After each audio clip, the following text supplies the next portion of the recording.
Salve, salve nação, modo irônico na área, e eu venho trazer um vídeo com corte com as últimas informações do Flamengo. Mercado da bola, possíveis contratações, possível saída, escalação, tudo aqui você encontra nesse vídeo. Então se você não é inscrito, não se esqueça de se inscrever no canal e bora pro vídeo.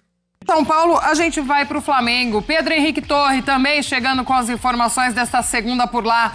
Tudo bem, Pedro? Seja bem-vindo, meu amigo. Um beijo pra você. Hoje do lado de dentro. Tá quente aí, Pedro? Bom dia! Ó o Jailson. Eu ia falar que hoje é diferente porque tá no campo, o Jailson já vem rasgando. Beijo, Pedro. Que desagradável. Tudo bem? Um beijo, Glaucia, beijo, Jailson, beijo, Mari, todo mundo. Vocês derem uma olhada aqui, tá todo mundo correndo, vai pra sombra ali, tentando escapar. Muita gente já se foi, porque o treinamento acabou de ser encerrado aqui no Ninho do Urubu. Tinha alguns jogadores ali treinando finalização, Emerson Royal, Danilo, enfim, Lino, Everton Araújo. Alguns deles estavam por ali, afinando um pouquinho. Podemos pegar esse finzinho de atividade mesmo, porque a expectativa aqui no Ninho do Urubu hoje é de uma coletiva do Lucas Paquetá. Não jogou nesse pós-copa ainda, fazendo todo um trabalho de recuperação, aquela lesão muscular que ele sofreu na primeira fase da Copa do Mundo. Então vamos ver o que vai trazer o Paquetá, esse momento um tanto quanto turbulento do Flamengo. E a expectativa? E aí, Thiago Almada, vem para o Flamengo, não vem? Como é que vai ser essa situação? Lá na Argentina, ontem, muitos companheiros até deram que está fechado o negócio, que o Almada vai ser jogador do River Plate, mas falar até papagaio fala, né? Como diz o poeta, então a gente fica nessa expectativa. O Flamengo não jogou a toalha nesse sentido, o Boto foi sexta-feira para Buenos Aires, tentar uma aproximação com a questão do Thiago Almada e, de fato, recebeu o aval, encaminhou com o Atlético. E agora? Tem que, de fato, tomar uma decisão definitiva mesmo, não pode ficar enrolando, indo para lá, indo para cá, porque o Flamengo tem prazo para inscrever até jogadores, até o próximo sábado, se eu não me engano, pela Libertadores, o confronto contra o Cruzeiro das oitavas de final. Então tem uma certa pressa já nesse sentido. E aí o Flamengo espera trazer esse reforço do Thiago Almada, quem sabe mais dois nomes também, fica essa expectativa. Como eu disse, falar até papagaio fala, mas a gente fica nessa expectativa aqui para ver o que vai acontecer no Ninho do Urubu. Ô Jailson, temperatura agradável, tranquila para a prática do velho esporte bretão. Não está pegando nada, esse sol é coisa mais ou menos, ficamos tranquilos por aqui. Mas por via das dúvidas, para cumprir o ofício, voltarei para o ar-condicionado da sala de imprensa agora, onde vai ser realizada a entrevista de Lucas Paquetá. Daqui a pouco vocês conferem tudo aqui no Sport Center. Valeu, Glaucia. Combinado, Pedro. Vai lá, desculpa, viu, se o Jailson foi deselegante com você, tá? Peço desculpa aqui. Vá lá pro seu ar-condicionado, estaremos contigo acompanhando a coletiva do Paquetá na sequência. Obrigada por enquanto, meu amigo. Até já. Aí direto também, trazendo as informações do Flamengo. Não entrou em campo o Flamengo, mas foi notícia, porque tem algumas questões, Mauro. Primeiro, o Almada agora dizem que está mais longe, está mais próximo do River, que era a tentativa de contratação. Tem essa história do Luiz Henrique. Você entende que tudo isso é uma cortina de fumaça diante de um momento esquisito do Flamengo dentro de campo? Isso aí é reflexo do péssimo trabalho do Zé Boto, só isso. Péssimo trabalho do Zé Boto. E, pelo que eu sei, o pai do Almada entrou no circuito, começou a colocar uns obstáculos. Há quem acredite que esteja querendo ganhar tempo ou então negociar uma condição ainda melhor. E eu acho que, se for isso de fato, se o Zé Boto tivesse uma outra postura, obrigado, tchau. Ele é muito bom, mas, cara, se o cara não quer jogar no clube, se o cara quer ficar fazendo um leilão, se for isso de fato, obrigado, tchau. Então, sério, tchau, acabou, um abraço. Segue a vida. Que negócio é esse, gente? Que história é essa? Onde já se viu submeter a isso? Não está contratando o Lionel Messi, nem que fosse. Tem que ter um mínimo de postura. Agora, se estava próximo e agora começou a surgir esse ou aquele obstáculo, embora as fontes lá da Argentina, tem jornalista falando, não, agora ele vai... Tem jornalista que colocou até com a camisa do River Plate. Aí você procura as informações que o mesmo jornalista deu. Aqui tem esses picaretas, lá também tem. Né? Aí o cara está lá, o cara há 10 dias colocou que já estava no Flamengo. Agora o cara põe uma arte do cara com a camisa do River Plate. Cada hora fala uma coisa. Então acredita que é bobo, que é ingênuo, né? Nesses camaradas que vivem de falar essa coisa, nem todos, claro, alguns são sérios, mas tem muito cara que é 7-1 puro, que fica ali só inventando moda, sabe? Os caras ficam ali cada hora e deu clicando, para dar audiência pro sujeito. Mas o que eu sei é que o pai dele entrou no circuito, colocou alguns obstáculos e tal, e o Luiz Henrique, eu não vejo como o Flamengo possa contratar os dois. Eu acho que o Luiz Henrique é mais uma cortina de fumaça do que outra coisa. Coisa de rede social, começa aquela onda. Semana passada teve um negócio patético, as pessoas discutindo, olha, o Zé Boto se encontrou com o empresário do Luiz Henrique em Porto Alegre. O cara é o representante, ele é um dos do Luiz Henrique, não é o empresário principal, o cara que realmente cuida da carreira dele. E também é do Vitão e de outros jogadores. Pô, ele comprou o Vitão 2 vezes, pro Shakhtar e pro Flamengo. Ele conhece o sujeito, né? Os dois tomam um café, não quer dizer nada, entendeu? Pô, o fato de você tomar o café com alguém, aí você já imagina, aí criou-se uma onda, e isso, naquele momento, foi uma onda favorável para o dirigente. Olha, ele já vai trazer mais um. Os bobos acreditam nessa história, sabe? Bobo, torcedor, gente, não pode ser bobo. Pensa um pouco. Centroavante, até hoje não contratou 1 ano e meio, só o Juninho. Já meteu o pé o Juninho. Fez até gol de pênalti no final de semana. Juninho foi embora. Foi o único centroavante que ele conseguiu contratar. Pedro não tem outro centroavante. Foi campeão da Libertadores brasileiro sem o Pedro. O Pedro ficou 7 meses fora no ano passado com diferentes lesões, até graves, né? Quebrou braço, essa coisa toda. Ele não conseguiu contratar um centroavante. Aí, essa semana agora, saiu o balanceio do Flamengo, aí as pessoas tomaram conhecimento dos números que já tinham sido divulgados extraoficialmente. Mais de 10 milhões pelo Vitão, 5 a 6 milhões pelo goleiro Andrew, e o Royal custou 9 alguma coisa. O Viveiros, artilheiro do campeonato, custou 5 milhões de dólares ao Atlético, que estava na Série B. O José Boto não consegue localizar um jogador assim. A um preço mais acessível, não é barato, 5 milhões de dólares não é uma micharia, mas mais barato que os outros, e um cara que faz gol, tá aí, ó, artilheiro do campeonato, centroavante chato, hein? Dá trabalho pra caramba. Nossa. Né? Tá lá. O Atlético conseguiu enxergar, ele não enxerga isso, não consegue trazer um jogador assim. Né? É impressionante. Aí você para comparar, o titular do gol do Flamengo é o Rossi. Quanto custou? Custou luvas e salário, chegou de graça, final de contrato. O Boto consegue observar uma oportunidade dessa de mercado? Não. O Varela, guerra na Rússia, com a Rússia e a Ucrânia. Os jogadores ficaram livres, o Flamengo trouxe. Foi na outra gestão. O Royal, 9 milhões de euros. Quem é o titular? É o Varela. Ou seja, os reservas custaram muito dinheiro, contratados na gestão do Zé Boto, e os titulares vieram sem custo. Goleiro lateral direito, na gestão anterior. Ou seja, se você comparar, não estou aqui a defender a gestão anterior, não é isso, mas qual é a régua que você pode comparar? E quem estava lá antes é pior. Se antes havia críticas, hoje é bem pior. E essa situação do Almada, eu acho que beira a humilhação. Se o Almada não jogar no Flamengo e sair por conta desse tipo de coisa de leilão, beira a humilhação. Eu lembro que quando houve uma situação, lá em 2019, que o Bruno Henrique ia ser vendido pelo Santos ao Flamengo, e aí o Santos uma hora já queria outra coisa e tudo, o Flamengo falou, não quero mais. Rapidamente a coisa mudou, o Santos chegou no acordo com o Flamengo, o cara foi para o Flamengo. Depois ainda foi para lá o Uribe de contrapeso, o Gianluca ficou lá, foi vendido. Foi o maior negócio da história do Flamengo foi o Bruno Henrique. Foi baratíssimo, não preciso falar do que ele já fez pelo clube, né? Um jogador histórico. Então tudo passa por uma péssima gestão do diretor de futebol, que aliás é importante dizer, né? A gente não tem no Brasil caras realmente feras para essa função. Muito menos o cara que tem aquela qualidade de ser um cara que fala da parte do jogo para discutir com o técnico uma contratação. Por que você quer esse lateral direito? Já temos fulano que faz a mesma função, tem a mesma característica. Esses caras aqui no Brasil são raros ou praticamente inexistem. E o Boto não demonstra ser essa pessoa, esse profissional. Com esse viés técnico apurado, embora tenha a fama de ser o cara que montou o scout lá no Benfica, não sei o quê. Enfim, são coisas diferentes. Então a gestão é péssima e isso, claro, tem a assinatura, a chancela do presidente do clube, o BAP, que foi quem contratou o Boto e está lá com o Boto até hoje. Ele já investiu quase 1 bilhão em contratações. Eu vi essa notícia. Gente, quase 1 bilhão e não tem um centroavante. Impressionante. E não tem um centroavante. Ele comprou o Vitão 2 vezes na trajetória dele no futebol, no Shakhtar e no Flamengo. Nada contra o Vitão, mas o Vitão custa 10,2 milhões de euros. Faz sentido? Será que faz sentido? Mais caro que o Léo Ortiz, gente. O Léo Ortiz não custou isso. Quem é melhor?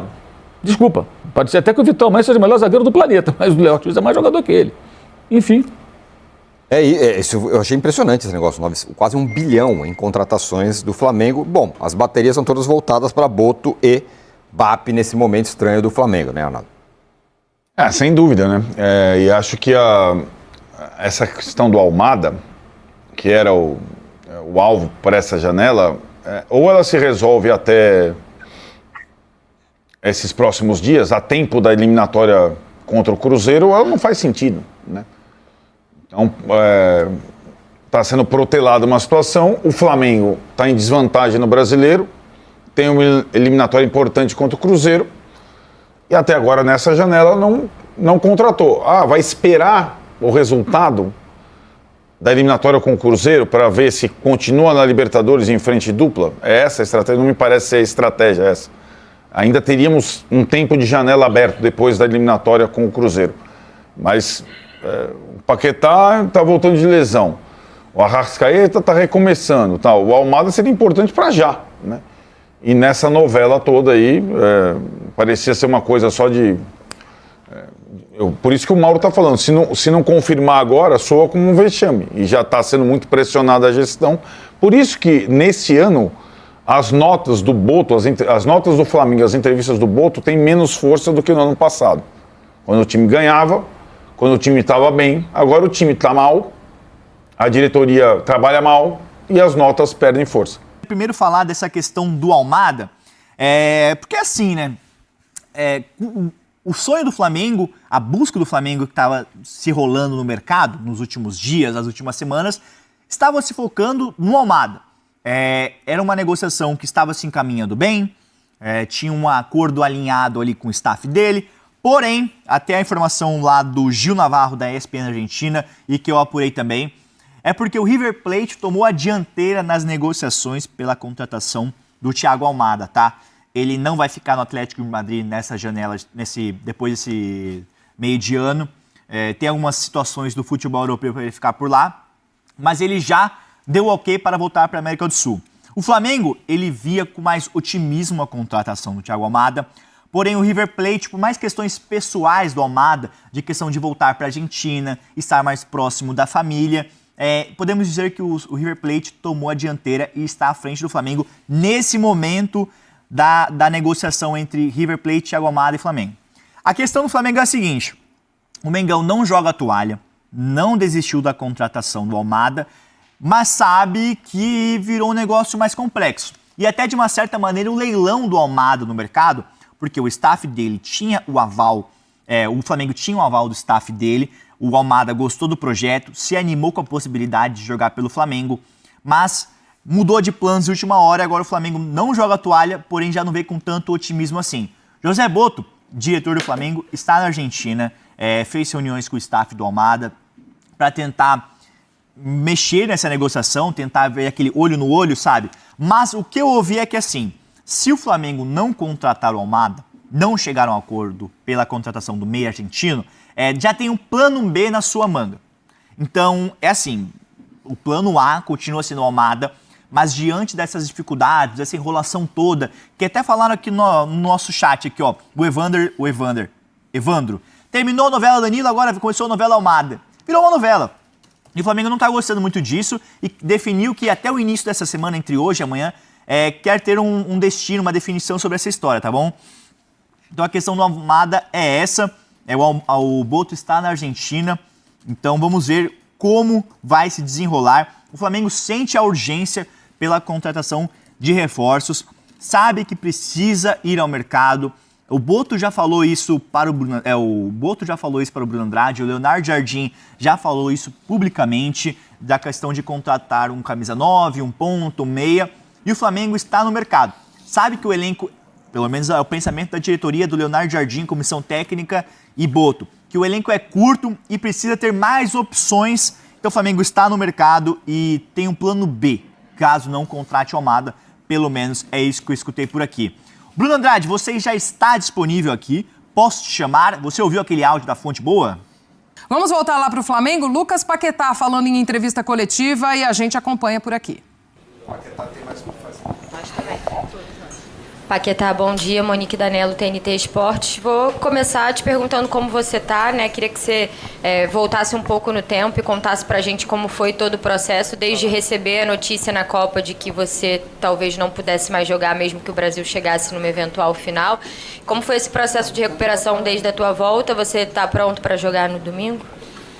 Boa tarde. Bom, foi difícil, obviamente, né? Ficar de fora da Copa por uma lesão era algo que eu não esperava, vinha fazendo bons jogos, assim, e foi difícil passar por isso, obviamente, mas a gente tem que estar pronto para vivenciar tudo no futebol.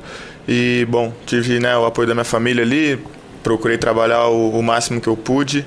Como muitos sabem, né, abri mão das minhas pequenas férias, mas isso não é nenhum sacrifício, é pensando na minha carreira, no bem do Flamengo. Então, estou feliz de estar de volta, treinando e ansioso para estar no campo. Paquetá, aqui Bruna Deltro da Casé TV. O médico do Flamengo estava aqui agora há pouco explicando como é que foi todo o seu processo de recuperação e falou que você já estava liberado e à disposição da comissão técnica desde a semana passada, desde antes do jogo contra o Internacional, né? Como é que foi a conversa da comissão técnica com você para decidir que você não ia ser relacionado e como é que é essa conversa no dia a dia? Acho que eu tive 2 treinos só antes do jogo do Inter, então fisicamente eu não estava ainda apto para jogar nesse sentido, aguentar um jogo forte. Então acho que por isso a opção técnica de me fazer treinar um pouco mais para chegar mais preparado para esse jogo do dia 9. Paquetá, aqui, sua esquerda. Tudo bem? Pedro Torre, ESPN. Mesmo você não tenha atuado nesses jogos pós-Copa, o Flamengo tem um momento meio turbulento dentro de campo, especialmente ali, não pelos resultados em si também, mas por conta das atuações. Como é que tem sido aí esses dias para tentar baixar um pouco a poeira, conversar entre vocês, tentar melhorar? O que é possível? Obrigado. Cara, acho que de muito trabalho, obviamente. Não estamos felizes de ter, né, deixado escapar alguns pontos, apesar de ter sido... É isso aí, nação. Os bastidores do Flamengo está bastante agitado nos últimos dias. Tem aí a novela de Thiago Almada, o jogador que é uma contratação ainda incerta. O River Plate tem interesse no jogador e o Flamengo também. E os dois estão travando essa batalha aí para tentar contratar o atleta. E o que está impedindo essa contratação é questões salariais, ali alguns benefícios, dinheiros, que está impedindo do Flamengo concretizar essa contratação. E também tem a possível contratação de Luiz Henrique. Luiz Henrique é um desejo antigo do Flamengo desde a última janela de transferências que o Flamengo manifestou o desejo de contratar o atleta, mas o clube russo, o Zenit, é muito difícil, é duro na queda, gosta de dinheiro e dinheiro o Flamengo tem. E falando de reforço, a gente tem um reforço caseiro, Lucas Paquetá, muito importante, o jogador já está 100%, está treinando e com certeza voltará a campo contra o Vitória no Barradão neste domingo. O Flamengo não jogará no meio de semana e estará jogando contra o Vitória no Barradão neste domingo. Um jogo muito importante que pode estar decidindo o futuro de Leonardo Jardim no Flamengo. Cara, é impressionante como 3 jogos pode mudar totalmente o percurso de um treinador no Flamengo. Leonardo Jardim, que até uns dias atrás, aí, antes de retornar ao Brasileirão, estava sendo bastante elogiado ali nos amistosos, antes também do Brasileirão acabar, bastante elogiado, mas os últimos jogos aí do Flamengo, São Paulo e também o Internacional, que o Flamengo deixou a desejar, acabou aí deixando incógnita na cabeça dos dirigentes do Flamengo, da torcida, dos comentaristas, sobre o trabalho de Leonardo Jardim. É isso aí, trabalhar em clube grande que nem o Flamengo, sendo o maior do Brasil, é muito difícil. E 3 jogos pode sim terminar o seu ciclo no Flamengo.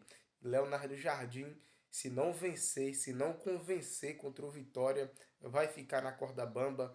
E aí a pressão sobre a diretoria do Flamengo, o departamento de futebol, vai ser muito grande. A mídia vai fazer aquele escândalo e muito dificilmente Leonardo Jardim vai durar no Flamengo. A gente já viu o técnico Dorival Júnior ser demitido após vencer vários campeonatos. A gente viu agora recentemente também o Felipe Luiz. E o Leonardo Jardim ainda não venceu nada com o Flamengo e já está na corda bamba.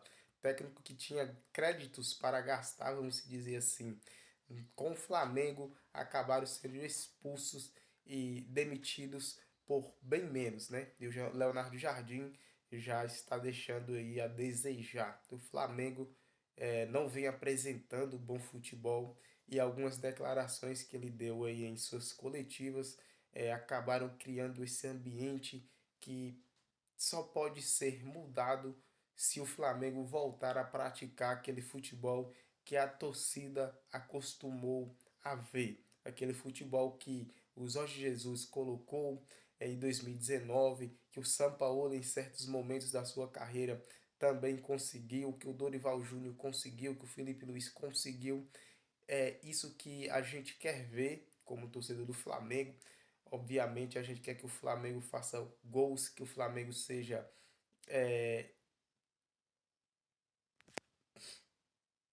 que o Flamengo se destaque, né, nas suas partidas, e isso é muito importante, e é importante também que Leonardo Jardim reconheça isso. Galera, esse foi o vídeo de hoje, espero que vocês gostem. Se não for inscrito, se inscreva no canal. A gente tem vídeo do Flamengo aqui todos os dias, sem parar. Então, se você não é inscrito, se inscreva. Deixa aí tua opinião nos comentários sobre as contratações do Flamengo, sobre o que sobre o futuro de Leonardo Jardim, se ele merece mais algumas chances. Na minha opinião, ele merece sim. Ele é um bom treinador, tem futuro no Flamengo, e a gente não pode a cada 2, 3 derrotas mudar de técnico, senão a gente vai mudar de técnico 10, 20 vezes na temporada. E a gente sabe que cada mudada de técnico, cada ciclo que se encerra, um novo começa, e aí o time demora para se adaptar, e isso atrapalha muito. A gente está num momento muito decisivo da temporada, e se é o Leonardo Jardim agora, ele vai ter que ficar até o final. Então, é isso aí, nação. Tamo junto, é nóis.